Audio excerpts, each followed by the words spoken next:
Thank you for visiting Past the Wire TV, the YouTube channel of PastTheWire.com.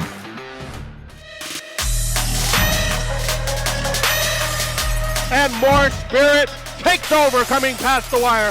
It will be more spirit to win the Los Alamitos Futurity by a length and a half. This is just an unbelievable day for Bob Baffert and Mike Smith. They are unstoppable. More Spirit has dominated the Met Mile. He won it by 7 lengths. Horses have reached the starting gate. It's post time. Cold Front, the favorite, comes forward.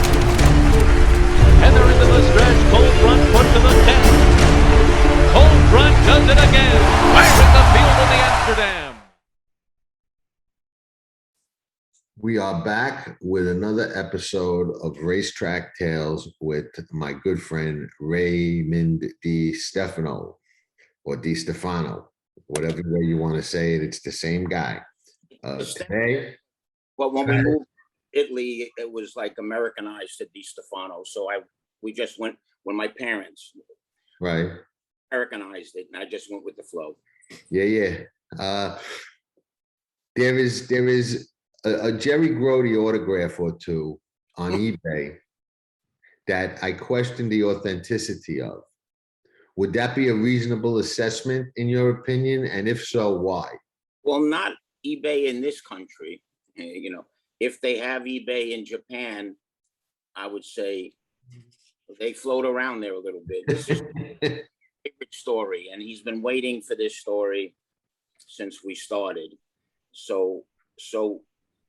But before I get to it, I always have to go back, because last 2 weeks we talked about Frank Martin, and there's still so much to say.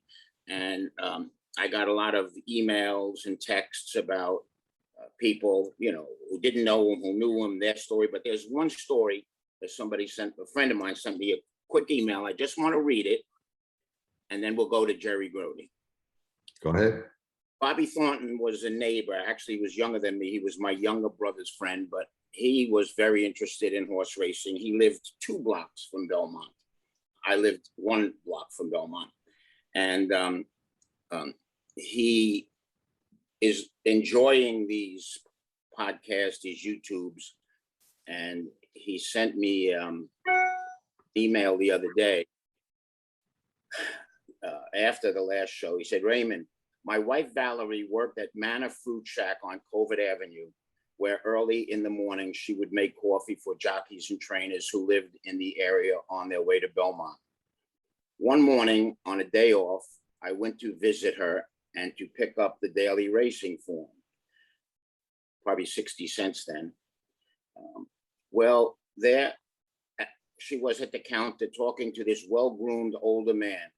She had the baddest smile. I think he meant to say biggest, but either way, smile on her face. As I approached the counter, she turns to me, knowing how much I loved horse racing, and says, 'This gentleman is a trainer.' I stood there in awe, as it was Frank Martin. I said, 'Good morning, Mr. Martin.' He extended his hand to me and we shook hands. He had a gentleman's classic firm grip, which I had said that before. He had a very strong grip on my hand, and asks me if Valerie was my wife. I said, 'Yes, sir.' He told me what a lucky man I was, smiled at both of us, and went on his way." That was him. That's kind of along the lines of what Laurie Connolly was talking about. Just a nice guy, just a nice guy, friendly. And this guy, this is how many years, 40 years ago, still remembers it to this day. So doesn't take much. Okay, Pancho, I think we did him some justice. We may come back to him. Who knows? You never know where we'll end up. When I graduated from college, I still didn't know what I wanted to be when I grew up. I just knew it had something to do with horses. And I was very interested in breeding, but didn't know how to go about it. So I went back to Pancho's barn. There was always something to do. He always gave me some work, to do, and run errands and do this, do that. And few months after I graduated, I had known Jimmy Pacou, and Jimmy Pacou had asked me if I wanted to be his assistant trainer. And I had never did, no desire ever to be a trainer. And I thanked him and I just said no, but I'm not sure, what I want to do. And ironically, a few weeks later, I was in the parking lot of the famous Liz's Kitchen at Belmont, and I was talking to Jimmy in the parking lot, and a man comes by, and Jimmy introduces me. This is Robert Murty. He owns Murty Brothers Horse Transportation across the street. Right. And so Jimmy just said, "You have any job, any work for, any trips for Raymond?" And Bob Murty, who I have a list of like maybe my top 3 or 4 guys on the racetrack that I admire, that helped me, that did a lot for me. Obviously, Frank Martin is number 1, but Bob Murty is right up there, right up there. A great guy who passed away a few years ago, but I just adored that man. And he said to me, "How would you like to bring a horse to California tonight?" California, I don't think I'd ever been west of the Hudson River. And I said, "Sure." He said, he knew I had experience with horses. So he said, "What time to meet," whatever. And took a horse to California. I had a plane ticket to return. I did come right back. I made $125 and I started to work for Bob Murty. This was in early fall of 1973. Now, just so people understand, Murty Brothers was a huge transportation company for horses back then, flew horses all over the world. But when you say bring a horse, what do you mean? Get in the stall, fly on a plane with the horse over there, and fly back, right? On the plane with the horse in the stall. You're not in the stall with him, but you're there with him. Right. This gives you permission to stand. Depends. No matter where the horse is, it's a cargo plane. In the front of the plane, the back of the plane, you ask the captain permission to stand with the horse, because takeoff is usually the roughest time, and landing, and they always, agree to it. So anyway, in the fall of 70, I started to work for Bob Murty, and in the fall of 73, in the early 70s, the Japanese became very active in buying American bloodstock, stallions, broodmares, very active. And they were very active in the sales in Kentucky in the fall, Keeneland and Fasig-Tipton. And we did charters. I worked for Bob Murty 73, 74, 75, and then started on the gate in February of 76. And every November, we did 39 horse charters of, that's 3 horses across, 13 rows back. And there was 13 guys. It's usually 1 man for every 3 horses. When I flew to California, 1 horse, 1 man. If it was 3 horses, it would have been 1 man. 13 times 3 is horses is 13 men. And interesting enough, on the first flight I went in 73, there was Typecast was on there, who got beat in. She had won the Man of War in 72, and then got beat in that famous match race against Convenience in Hollywood Park in the fall of 72. She was put in foal to Sir Ivor and sold to the Japanese for a lot of money. And she was on that plane. And ironically, the foal that she was carrying became a champion in Japan, but she never really produced anything of significance after that. Also on that plane, it was with BBB, Dust Commander, Nole Yase, Amberoid.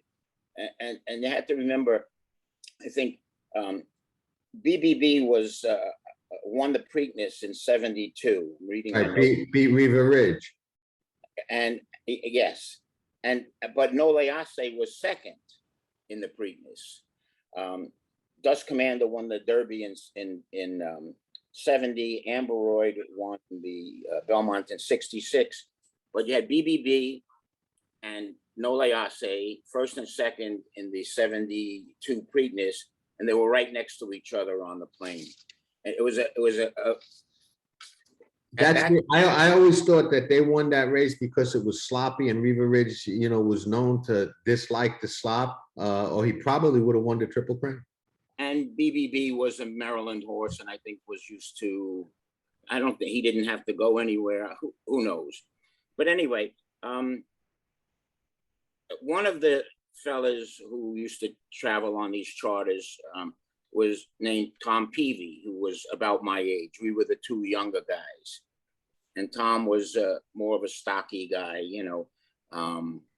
and when we would travel, and it was always like the Marabini Corporation was the importer, and they would put these 13 guys up for 3 nights in either the Keogh Plaza or the Grand Palace in a really, really fine hotel.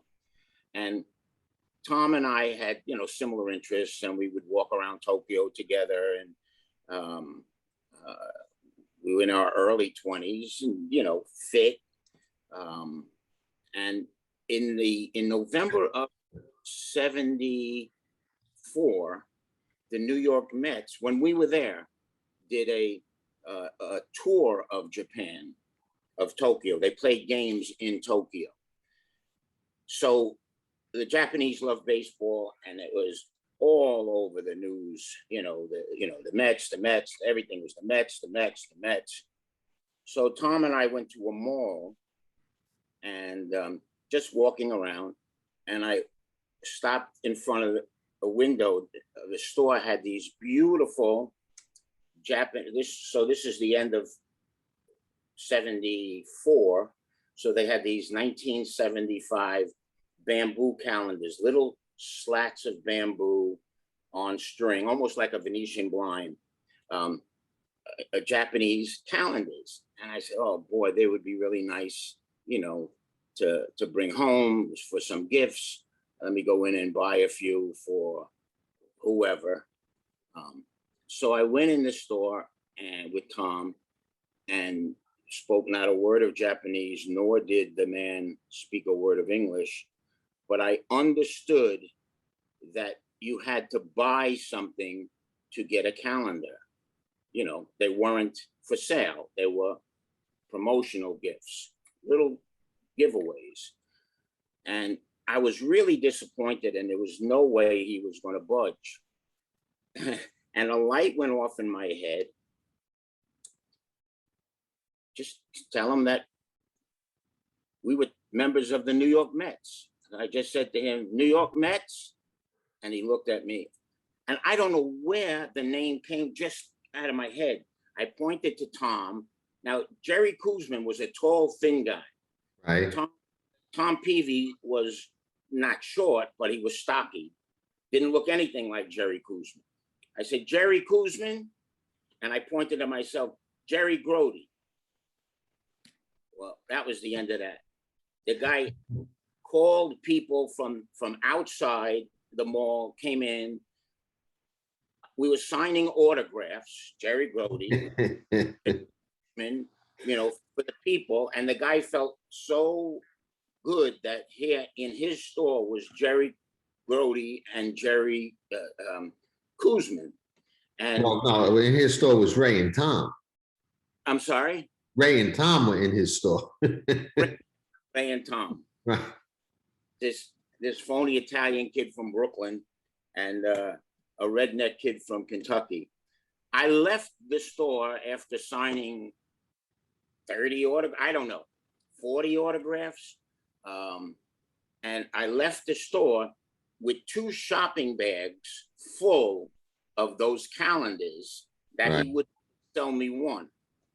And I didn't realize until only a few years ago when I read the story about the Mets trip to Japan several Mets didn't go because of personal reasons, other commitments. Jerry Grody never even went. Wow. He wasn't even there. They didn't know. They didn't know. Just New York Mets. Right. Felix Mion probably looked more like Felix Mion, and Felix Mion was there.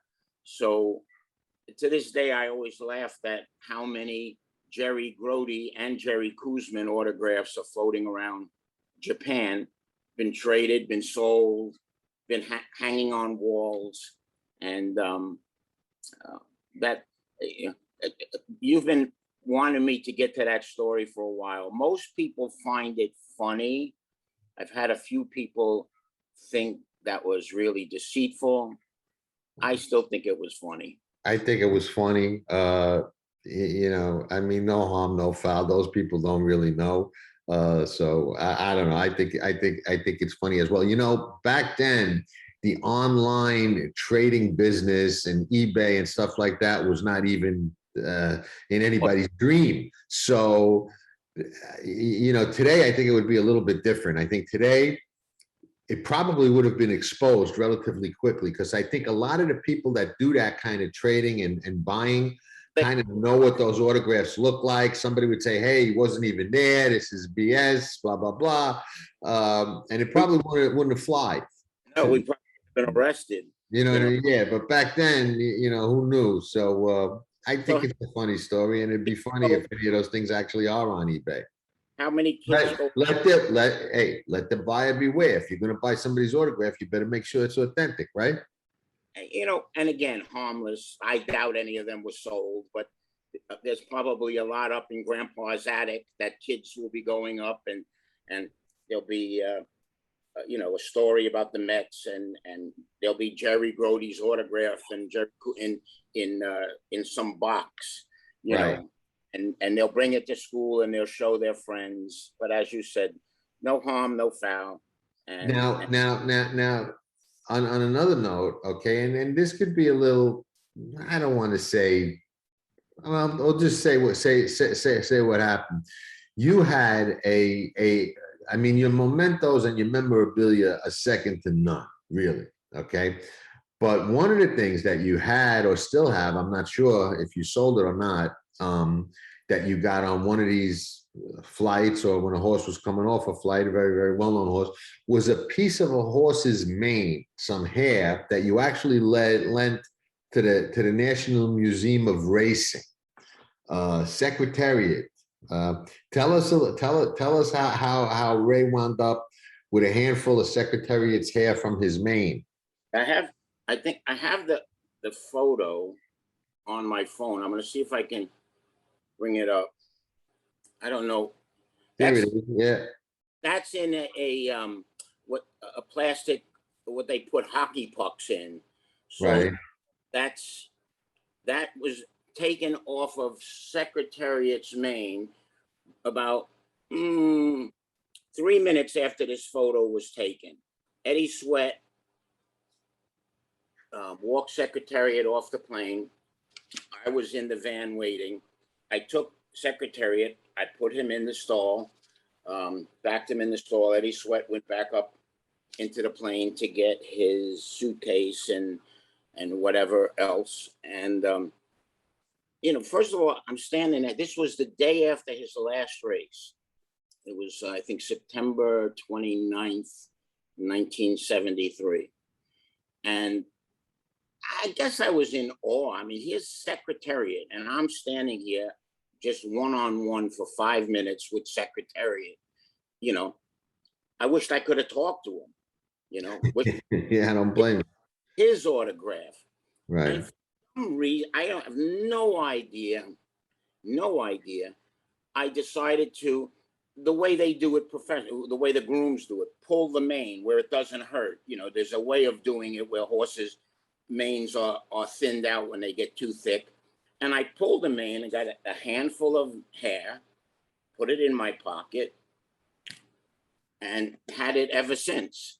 Recently, a few months ago, I sold it at an online auction because, as I said, when I die, my daughter's going to come in here and clear all this crap out and throw it away. So The Secretariat hair I had from 1973 until 2000 and early 2000 in January 2021. So what is that? 48 years? Yeah. But you know, we go back to as the years went on and I realized what I had, I said to myself, had I known Secretariat was on his way back to Belmont for a few weeks to unwind before they shipped him to Kentucky, he would have gone back to Belmont bald.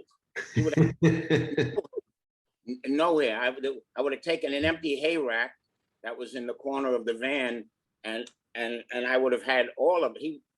Lucian Lauren would have wondered what the hell happened. I'm surprised that website, that Secretariat website, didn't buy it from you, because they usually want everything and anything that's related to him, and get mad. They get mad if anybody's got anything that they don't have. They wanted it, right? They didn't want to pay the price. I mean, to me, it was worth a lot more than they wanted to pay.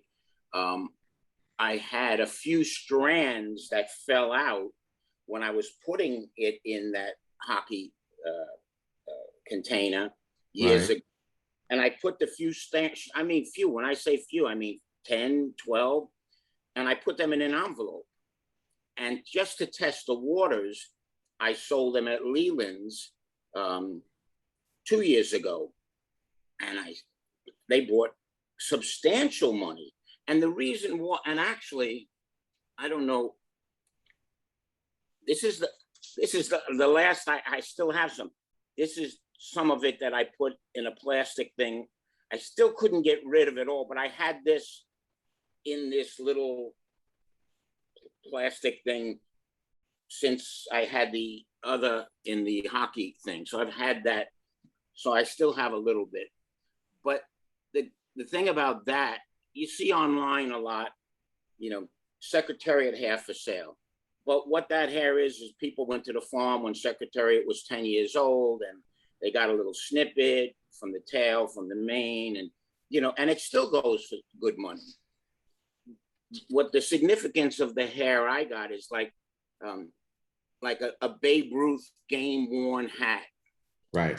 Babe Ruth wore this hat in the World Series. Okay, now here's a hat that Babe Ruth wore 10 years later at a Yankee reunion when he was fat and retired, but he still wore it. That was still Secretariat hair. This was race-worn hair. This hair was on him at some length during the whole Triple Crown and the day before when he won the Canadian International. And I haven't seen or heard of any other race-worn Secretariat hair. There's a significant amount out there. People used to go and get a little snippet. Okay, fine, but not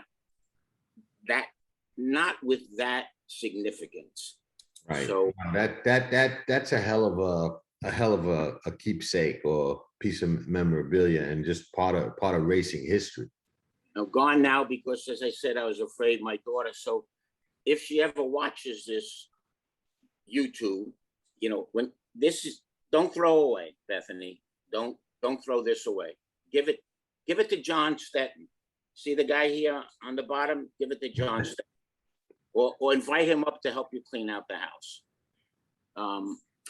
So we had, you have to understand, being early 20s, 23, and getting to travel around the world, and England, Ireland, France, South America, Japan, several trips to Japan, you know, with great horses, you know, it was, and getting paid for it, and being put up in really fancy hotels. I mean, what an experience.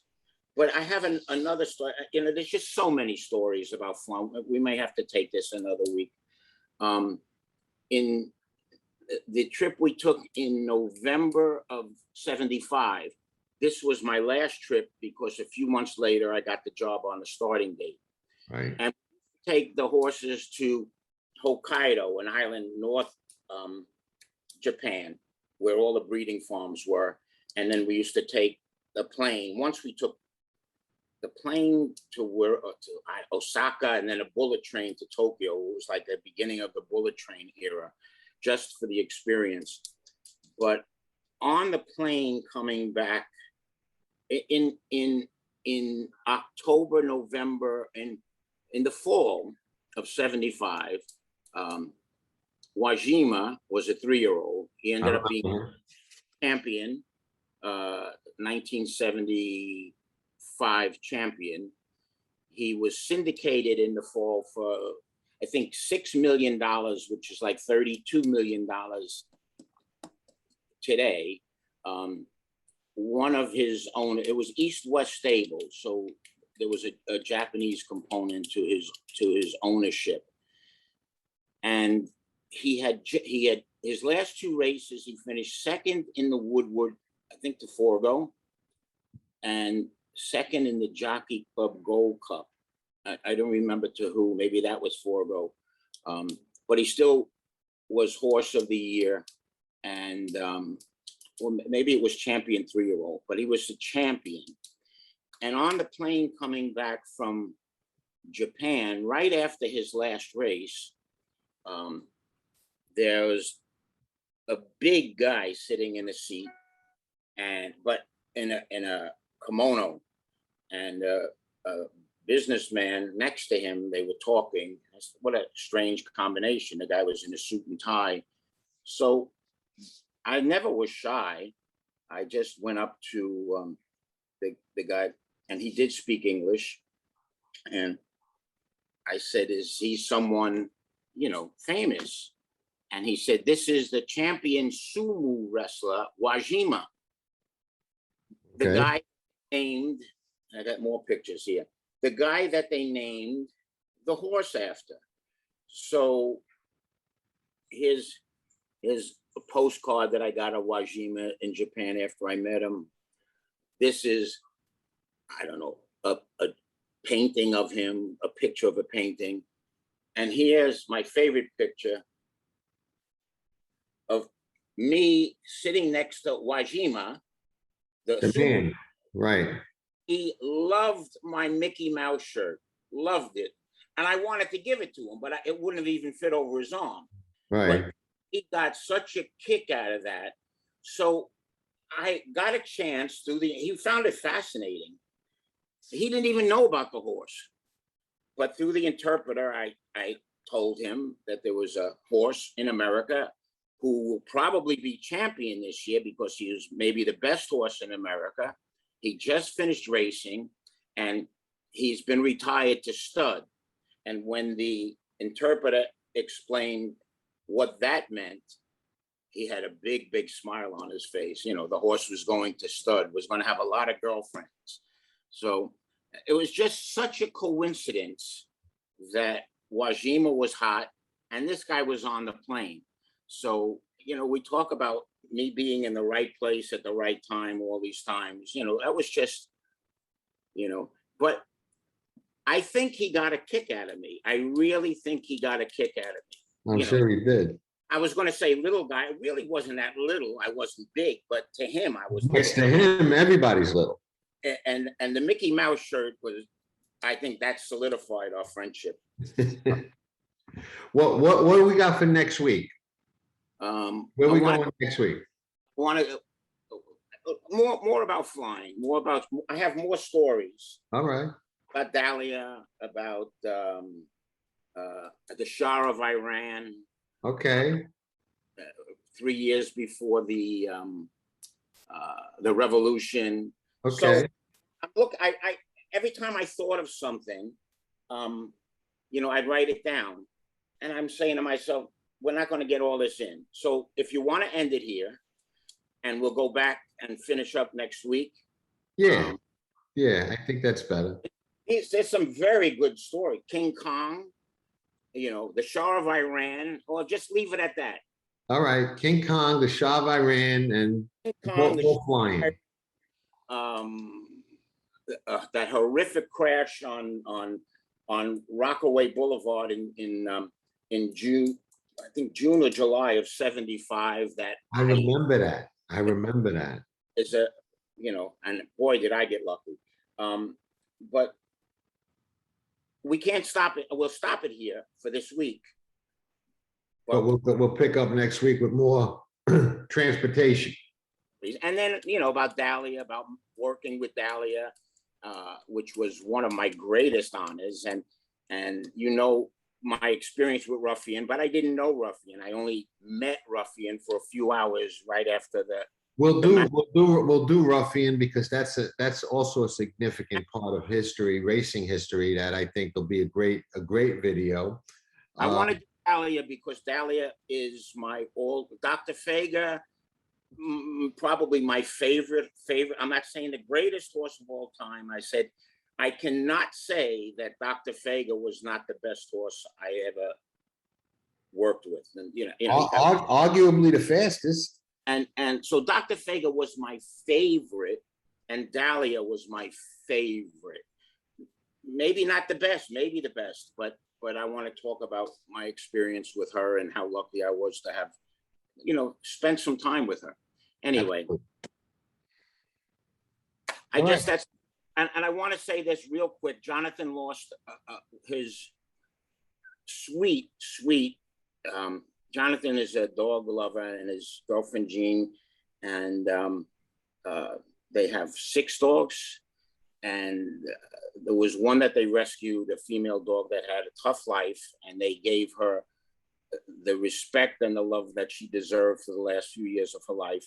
And she passed away this week.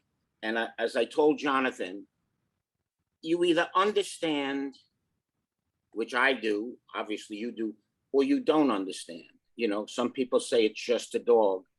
And to people like you and me, and maybe a lot of people out there looking, it's not just a dog, it's not just a dog. That could be a whole new show. But Jonathan, sincerely. Yeah, I know. It was a bad week. Little Granny was very, very, all our dogs are, but she was very special to us because she was an abused old lady dog that was abandoned in a shelter that nobody would want. And she was going to be euthanized in the shelter. And we traveled halfway across the country to get her and gave her a great last 3 years of her life, Knew it when she left here. She knew it. And I have 2, one from a shelter, one wasn't adoptable because he was a wacko. He had one eye, had been beaten, and we ended up with 2. And that little guy who didn't trust anybody, I can't go too far without him being at my heels. So I understand you did one thing for her. It was hard, little Granny. She didn't even know how to wag her tail when we got her. She wouldn't look at anybody. She would just cower. She didn't know what a treat was. We taught her how to play. We taught her how to, she ultimately came to wagging her tail and became a spoiled little princess. She went from expecting nothing to demanding everything, which we were very proud of. And you should be proud of yourself because you will always know that for however many years you had her, 3 or 4 years, 5 years. Yeah, 3 years. You gave her an incredible amount of love and attention, made her forget her hard years. And when she left literally in your arms. So yeah. We should be so lucky. I agree with that. It's if you got to go, that's as good a way as any to go. That's for sure. All right. And we'll get back to this next week. We'll reconvene next week. Thank you so much, Ray. Always a pleasure. Love the stories. And we got a lot more coming. So we'll stop this now and we'll reconvene in a week. The people, tell them to beware of any Jerry Grody or Jerry Kuzman autographs on a Japanese eBay site. Absolutely. Just stay away. Absolutely. Okay, Jonathan. Good to talk. Take it. Nobody does it better.